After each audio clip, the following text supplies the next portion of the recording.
এতদিন পর হঠাৎ বন্ধুর কথা মনে পড়লো? একটা বিপদে পড়ে এসেছি বন্ধু, তোকে সাহায্য করতে হবে। হ্যাঁ, অবশ্যই সাহায্য করার মতো হলে অবশ্যই করব। তার আগে তুই কথা দে সাহায্য করবি।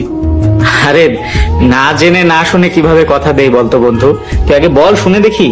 তোর কাছে একটা জিনিস আমানত রাখতে এসেছি।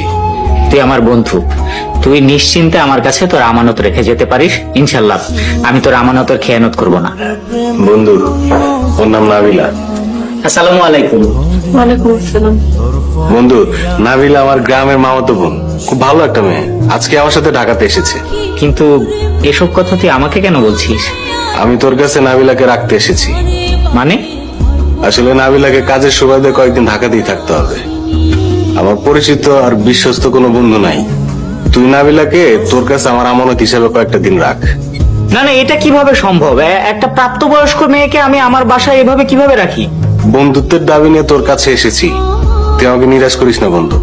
আমার এই মামাতো বোনকে তোর কাছে কয়েকটা দিন রাখ, আমি কথা দিচ্ছি কয়েকদিন পরে এসে আমি নিয়ে যাব।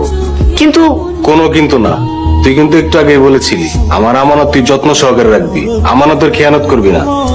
তাই বলে একজন মানুষ কিভাবে আমানত হয়? বন্ধু হিসাবে এই উপকারটা কর বন্ধু।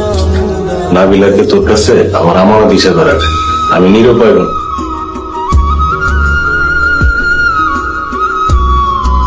মেয়েটা অনেক অসহায়, এই মুহূর্তে বাড়ি থেকে বাইরে করে দিলে মেয়েটা বিপদে পড়ে যাবে। অসহায় মানে? অনেক গরিব ফ্যামিলির মেয়ে, কাজের সন্ধানে ঢাকায় আসে।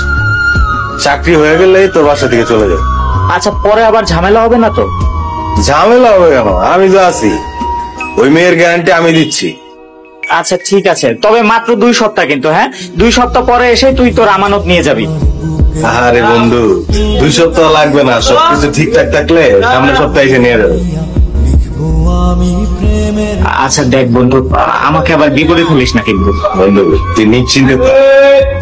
এটা গেস্ট রুম হিসেবে ব্যবহৃত হয়, আজ থেকে আপনি এখানে থাকবেন। এই বাড়িতে আর কেউ থাকে না?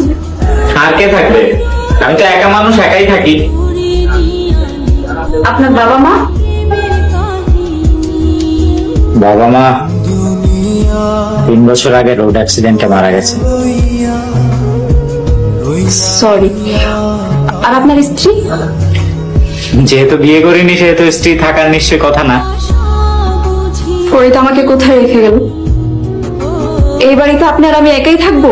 না না, এই নিয়ে আপনি একদমই চিন্তা করবেন না, আমার কাছে আপনি সম্পূর্ণ নিরাপদেই থাকবেন।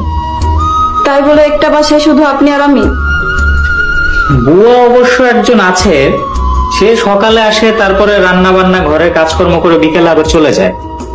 আগামীকাল বুয়া এসে আমাকে দেখে ফেললে বিপদ হয়ে যাবে। না না, কিছু হবে না, আমি বুঝিয়ে বলে দেবো। আমি থাকাতে মনে হয় আপনার ঝামেলা হয়ে গেল, তাই না? কিসের ঝামেলা? ফরিদা আমার বন্ধু, ওকে উপকার করতে পারলে তো আমারই ভালো লাগবে। সারাদিন জার্নি করে আমি অনেক টায়ার্ড।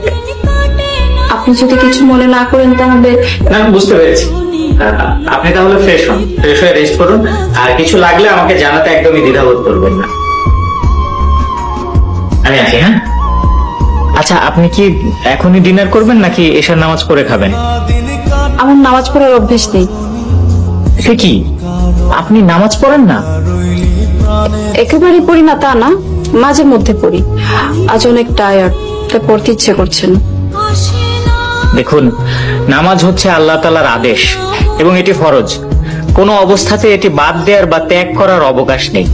আর আপনি 5 ওয়াক্ত নামাজ পড়ুন, দেখবেন আল্লাহ তাআলা আপনার সমস্ত বিপদ আপদ দূর করে দেবেন। আপনি তো 5 ওয়াক্ত নামাজ পড়েন, তাহলে আপনি কেন বিপদে পড়লেন? আমি আবার কখন কিসের বিপদে পড়লাম? এই যে কথা নাই বার্তা নাই, হুট করে ফরিদ আমাকে আপনার এখানে রেখে গেল, এটাও তো একটা বিপদ, তাই না? দেখুন, আল্লাহ তাআলা যা করেন বান্দার ভালোর জন্যই করেন। হয়তো এর মধ্যেও কোনো নেয়ামত লুকিয়ে আছে, বা হয়তো এর মাধ্যমে তিনি আমাকে কোনো ভালো প্রতিদান দেবেন।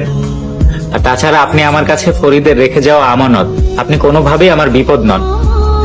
যাই হোক, আমার খুব খিদা লেগেছে, আগে ডিনারটা করে নিই, তারপর নামাজের ব্যাপারে আমি ভেবে দেখব।